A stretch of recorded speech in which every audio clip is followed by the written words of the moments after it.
ಶ್ರೀರಾಮನ ಸೇವೆಯನ್ನ ಮಾಡದವರಿಲ್ಲ. ಒಂದು ಮೂಕ ಪ್ರಾಣಿ ಮರಳನ್ನ ಹೊತ್ತು ರಾಮನ ಸೇವೆ ಮಾಡಿದ ಒಂದು ಸಂಗತಿಯನ್ನ ರಾಮಾಯಣದಲ್ಲಿ ಕೇಳಿದ್ದೇವೆ. ಹಾಗೆ ಅಯೋಧ್ಯೆಯಲ್ಲಿ ತಾವು ಮಾಡುತ್ತಿರುವುದು ಕೆಲಸ ಅಲ್ಲ, ಶ್ರೀರಾಮ ಸೇವೆ ಎನ್ನುತ್ತಿದ್ದಾರೆ. ಅದ್ಯಾರು ಅಂತೀರಾ? ಈ ಸ್ಟೋರಿ ನೋಡಿ.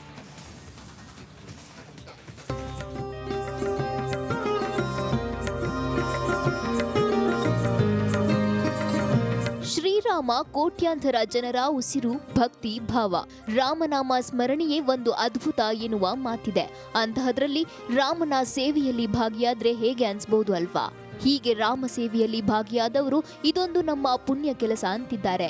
ಈ ಪೈಕಿ ಅಯೋಧ್ಯೆಯ 22 ಜನ ಸ್ಥಳೀಯ ಮಹಿಳೆಯರು ಸುಮಾರು 2 ವರ್ಷಗಳಿಂದ ಕಾಮಗಾರಿಯ ಸ್ವಚ್ಛತಾ ಕಾರ್ಯದಲ್ಲಿ ನಿರತರಾಗಿದ್ದಾರೆ.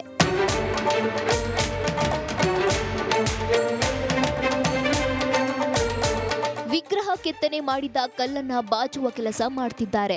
ರಾಮ ಮಂದಿರ ನಿರ್ಮಾಣ ಕಾರ್ಯದಲ್ಲಿ ತೊಡಗಿರುವುದೇ ನಮ್ಮ ಜೀವನದ ಶ್ರೇಷ್ಠ ಕೆಲಸ ಎನ್ನುತ್ತಿದ್ದಾರೆ ಈ ಮಹಿಳೆಯರು. ನಮ್ಮ ಕುಟುಂಬದವರು ನಮ್ಮ ಕೆಲಸದಿಂದ ತೃಪ್ತರಾಗಿ ಈ ಕೆಲಸ ದೇವರದ್ದು ಎಂದು ಹೇಳ್ತಿದ್ದಾರೆ. हम लोगों का बहुत सौभाग्य है कि हम लोगों को ये काम करने का एक अवसर मिला है कि हम लोग यहाँ के लिए एक काम कर पा रहे हैं. प्रभु की सेवा का एक छोटा सा अवसर मिला है हमें, इसलिए हम अपना बहुत सौभाग्य मानते हैं कि हमें यहाँ काम करने का एक अवसर मिला है.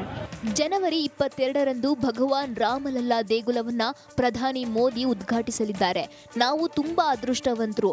ನಮ್ಮ ಕೈಯಿಂದ ಮಾಡಿದ ಕಲ್ಲುಗಳಿಂದ ದೇವಾಲಯವನ್ನ ನಿರ್ಮಿಸಲಾಗ್ತಿದೆ.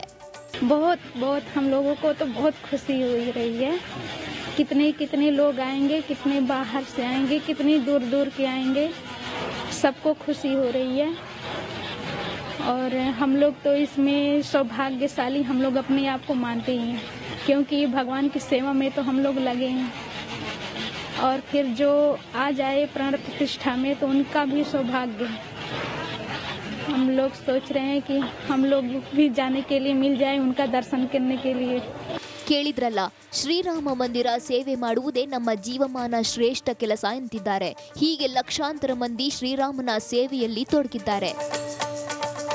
Bureau report, republic Kannada.